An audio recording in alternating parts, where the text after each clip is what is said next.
സൈന്യ മാതൃശക്തി സംസ്ഥാന vice president Shrimati ജയാച്യുതനെ ക്ഷണിച്ചുകൊള്ളുന്നു.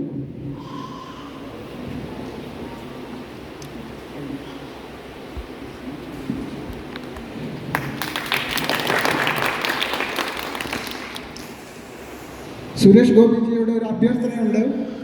Indian navy junior commission officer 26 വർഷത്തിന് ശേഷം വിരമിച്ച് മുൻ സന്തോഷ് ട്രോഫി 6 വർഷം ഉണ്ടായിരുന്ന ഫുട്ബോൾ താരം, ഇന്ത്യൻ സർവീസസ് ടീം കോച്ച്, ദുബായിൽ വെച്ച് നടന്ന ഇന്റർനാഷണൽ മാസ്റ്റേഴ്സ് സ്വിമ്മിംഗ് ചാമ്പ്യൻഷിപ്പിൽ 2 ഗോൾഡ് 2 സിൽവർ മെഡൽ നേടി വേൾഡ് ചാമ്പ്യൻഷിപ്പിന് വേണ്ടി യോഗ്യത നേടിയിട്ടുള്ള സുരേഷ് ബാബു PS ഇവിടെ ഹാജരായിട്ടുണ്ട്. അദ്ദേഹത്തിന് മെഡൽ അണിയിക്കുന്നതിനായി ഗാലൻട്രി അവാർഡ് വിന്നർ കൂടിയായ കേണൽ രാജേന്ദ്ര ബാബു സാറിനെ ക്ഷണിച്ചുകൊള്ളുന്നു. അദ്ദേഹത്തെ ഷാൾ അണിയിക്കുന്നതിന് സുരേഷ് ഗോപിജിയെ ക്ഷണിച്ചുകൊള്ളുന്നു.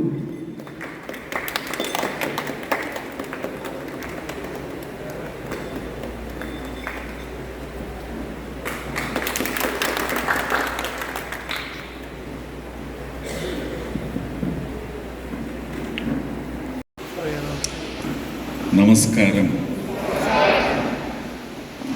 അതെന്താ പട്ടാളക്കാർക്ക് അത് വിട്ടുപോകുന്നത്? യെസ്, വലിയ വലിയ തീരുമാനമെടുക്കേണ്ട ദിവസമാണ് അടുത്ത് വരുന്നത്. ഉത്തരവാദിത്വം രാഷ്ട്രീയ നേതാക്കൾക്ക് എന്നതിലുപരി വോട്ട് ചെയ്യുന്ന ജനതയുടെ ഉത്തരവാദിത്വം. അതിനാണ് ഞാൻ മഹത്വം കൽപ്പിക്കുന്നത്. വോട്ട് ചെയ്യുന്നതിന് മുമ്പ് വോട്ട് ആർക്കാണോ ചാർത്താൻ പോകുന്നത്, ഏത് രാഷ്ട്രീയ കക്ഷിക്കായാലും ഏത് വ്യക്തിക്കായാലും, അതിൻ്റെ കാരണം നമുക്കുണ്ടാകും. ആ കാരണം നമ്മൾ എന്തെങ്കിലും എപ്പോഴെങ്കിലും അന്വേഷിച്ചിട്ടുണ്ട്? എന്നോട് ചോദിച്ചാൽ ഇല്ല എന്നേ ഞാൻ പറയാം. ഇഷ്ടപ്പെട്ട രാഷ്ട്രീയ കക്ഷിക്ക് വേണ്ടി അല്ലെങ്കിൽ ഏതെങ്കിലും രാഷ്ട്രീയ കക്ഷിയുടെ ബാനറിൽ നിൽക്കുന്ന ഇഷ്ടപ്പെട്ട ആൾക്ക് വേണ്ടി. അങ്ങനെ ചോദിച്ചാൽ ഒരു തവണ ശശി തരൂരിനും വോട്ട് ചെയ്തിട്ടുണ്ട്, പിന്നീട് വോട്ട് ചെയ്തിട്ടില്ല, രണ്ടാമത് വോട്ട് ചെയ്തിട്ടില്ല, മൂന്നാമതും വോട്ട് ചെയ്തിട്ടില്ല. അതിന് വ്യക്തമായ കാരണമുണ്ട്. ആ കാരണം അദ്ദേഹത്തിൻ്റെ പ്രവർത്തനത്തിൽ നിന്ന് തന്നെ ഉണ്ടായതാണ്. ഇതുപോലെ കൊല്ലത്ത് അച്ഛൻ്റെ കുടുംബം എന്ന് പറയുന്നത് കോൺഗ്രസ് കുടുംബമാണ്. കോൺഗ്രസ്, നെഹ്റു, ഇന്ദിരാഗാന്ധി അങ്ങനെയൊക്കെ പറഞ്ഞു വരുന്ന എന്താണ് പരമ്പരാഗത വോട്ടേഴ്സാണ്, പാർട്ടിക്കാരല്ല. അച്ഛനും ഏതാണ്ട് അതേ ലൈനിൽ തന്നെയായിരുന്നു. പക്ഷേ അച്ഛൻ്റെ കൊല്ലം പട്ടണത്തിലെ ബിസിനസ്സുമായി ബന്ധപ്പെട്ടുള്ള സുഹൃത്ത് വലയം, രാഷ്ട്രീയ സുഹൃത്ത് വലയമുണ്ട്. ആ സുഹൃത്ത് വലയത്തിൽ അച്ഛനെ സ്വാധീനം ചെലുത്താൻ പറ്റുന്ന ആൾക്കാരെല്ലാം മിക്കവാറും RSP ആണ്. അപ്പോൾ ശ്രീകണ്ഠൻ നായർ സാറ്, അതുപോലെ തന്നെ RS ഉണ്ണി, ഇങ്ങനെയുള്ള ആൾക്കാരുടെ പേരുകളാണ് നമ്മുടെ മനസ്സിലേക്ക് അന്ന് പതിഞ്ഞിരുന്നത്. അതുകൊണ്ട് തന്നെ കോൺഗ്രസിനെതിരെയുള്ള വോട്ടായിരുന്നു. അവിടെയും RS ഉണ്ണി ഒക്കെ അന്ന് ജയിച്ചു പോയി. എന്ത് സംഭവിച്ചു എന്ന് ചോദിച്ചാൽ നമുക്കിപ്പോൾ ചരിത്ര രേഖകളൊക്കെ ഇനി എടുത്ത് പരിശോധിച്ച് എന്താണ് അക്കാലത്ത് തിരഞ്ഞെടുക്കപ്പെടുന്ന ജനപ്രതിനിധികളുടെ ഒരു വിലയിരുത്തലിന് ഇനി സാധ്യതയുണ്ടോ എന്ന് ചോദിച്ചാൽ 78 വർഷം കഴിഞ്ഞ് നമ്മുടെ രാജ്യം എവിടെ എത്തി നിൽക്കുന്നു, എവിടെയെങ്കിലുമൊക്കെ എത്തിയെങ്കിൽ അത് രാജതന്ത്രത്തിൽ അല്ലെങ്കിൽ ജനതന്ത്രത്തിൽ, പ്രജാതന്ത്രത്തിൽ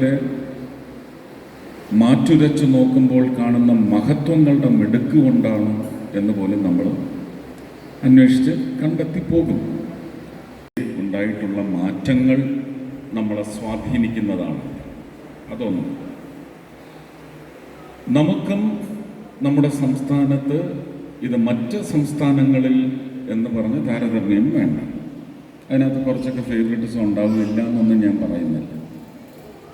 ഒന്ന്, പദ്ധതികളുടെ നടത്തിപ്പിന് സംസ്ഥാനത്തിൻ്റെ വഴങ്ങൽ, സംസ്ഥാനത്തിൻ്റെ പങ്കുചേരൽ ഇതെല്ലാം എല്ലാ കാര്യത്തിലും ആവശ്യമാണ്. ജൽമിഷൻ പൂർണ്ണമായിട്ടും കേന്ദ്ര സർക്കാരിൻ്റെ പണവിഹിതത്തിൽ നടക്കുന്നതാണെങ്കിൽ പോലും ഇവിടെ ഇപ്പോഴും പൈപ്പിട്ടടുത്ത് വെള്ളം എത്തിയിട്ടില്ല.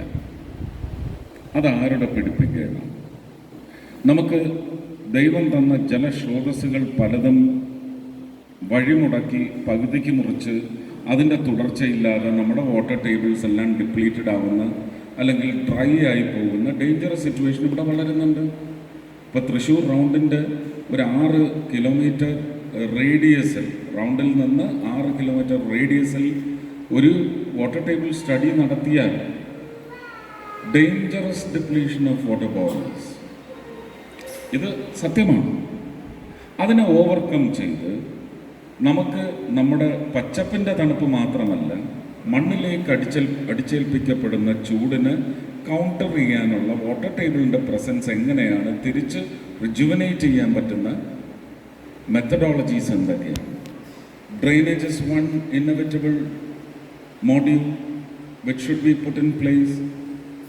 അപ്പോൾ ഇത് RS ഉണ്ണി അല്ലെങ്കിൽ ശ്രീകണ്ഠൻ നായർ അല്ലെങ്കിൽ BK നായർ അല്ലെങ്കിൽ കൃഷ്ണകുമാർ MP ആ കാലം, ഞാൻ കൊല്ലത്തിന് ബേസ് ചെയ്ത് മാത്രം പറഞ്ഞതാണ്.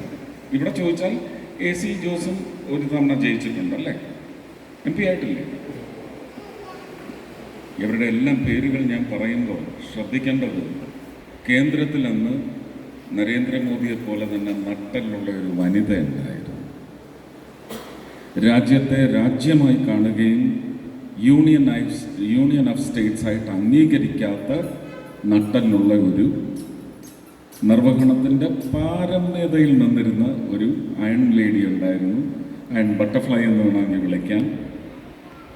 ആ നൈപുണ്യം അവിടെ ഉണ്ടായിരുന്ന കാലത്ത് പോലും നമുക്ക് ഇത്തരത്തിലുള്ള ഇന്നോവേറ്റീവായിട്ടുള്ള ഒരുപക്ഷെ പ്രകൃതിക്ക് മനുഷ്യ ജീവിതം കൊണ്ട് അടിച്ചേൽപ്പിക്കപ്പെടുന്ന ദ്രോഹങ്ങളെ കൗണ്ടർ ചെയ്യാനുള്ള ടെക്നിക്കൽ സയൻറ്റിഫിക് ഇംപ്ലിമെൻറ്റേഷൻസ് ഇത് സാധ്യമായിട്ടില്ല.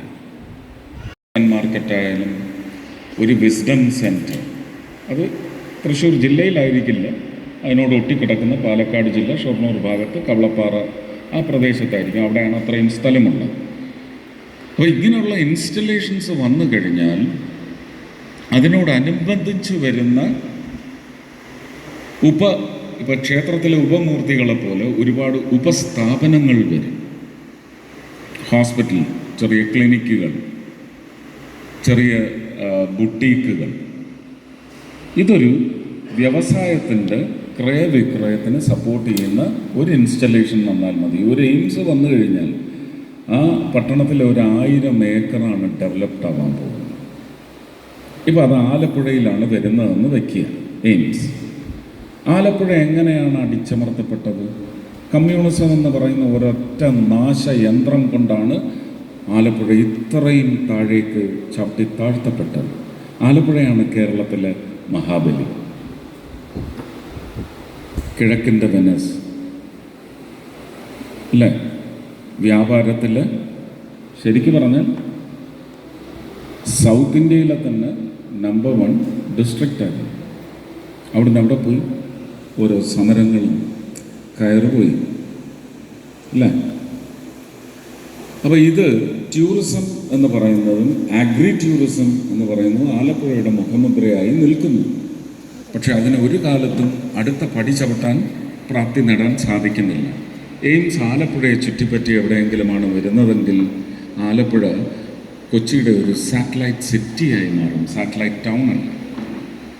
ഇങ്ങനെയാണ് നമുക്ക് നമ്മുടെ കേരളത്തിലെ വിവിധ പ്രദേശങ്ങളിലേക്ക് ഇൻസ്റ്റലേഷൻസ് കൊണ്ടുണ്ടാകുന്ന സാച്ചുറേഷനും സഫിക്കേഷനും കുറച്ചുകൊണ്ട് നമുക്ക് വൈഡ് സ്പ്രെഡ് ഡെവലപ്മെൻ്റ് എന്ന് പറയുന്ന ഒരു പ്ലാനിലേക്ക് പോകാൻ പറ്റുന്നത്. നമ്മൾ പ്ലാൻഡ് സിറ്റീസ് ഉണ്ടാക്കുന്നത് ദുബായിലൊക്കെ ഉണ്ടാക്കുന്നത് പോലെ ഒരു സ്ക്വയറിനകത്ത് എല്ലാവർക്കും റോഡിൻ്റെ ഷെയർ കിട്ടുന്ന ഒരു പ്ലാൻഡ് സിറ്റിയാണ് ദുബായ്. അകത്ത് അവർ മരുഭൂമിയിൽ ഒന്നുമില്ലാത്തടത്ത് ഒന്നുമില്ലായ്മയിൽ നിന്ന് ഉണ്ടാക്കിയ ഉള്ളായ്മയാണ്. അപ്പോൾ ഇങ്ങനെയുള്ള ഒരുപാട് കാര്യങ്ങളുണ്ട്. അവിടെ ഒരു വിസ്ഡം സെൻറ്റർ, ഇതൊക്കെ പ്ലാനിലുള്ളതാണ്. എനിക്ക് ഇന്നൊരു പക്ഷേ രാത്രി അതിൻ്റെ ചർച്ച അതിൻ്റെ ഏറ്റവും മുതിർന്ന ആളുമായിട്ട് ഒരു ചർച്ച അതിനെ സംബന്ധിച്ചുണ്ടാവും. അദ്ദേഹം വിഷുവിനോ അതിനടുത്ത ദിവസമോ അല്ലെങ്കിൽ അതിനടുത്ത ദിവസങ്ങളിലോ ഇവിടെ വരുമ്പോൾ അദ്ദേഹം നിങ്ങൾക്ക് തൃശ്ശൂരിന് വേണ്ടിയുള്ള വാഗ്ദാനം എന്താണെന്ന് വെച്ചാൽ പറയും, അല്ലെങ്കിൽ എന്നെ അത് പറയാൻ ഏൽപ്പിക്കും. അതിനുശേഷം ഞാൻ പറയാം. കാരണം അദ്ദേഹമായാലും ഞാനായാലും നടക്കുന്ന കാര്യം മാത്രമേ പറയൂ, പറഞ്ഞ കാര്യം ചെയ്തു. താമര ചിഹ്നം മറക്കണ്ട. ഒരുപാട് സ്നേഹം, നന്ദി, നമസ്കാരം.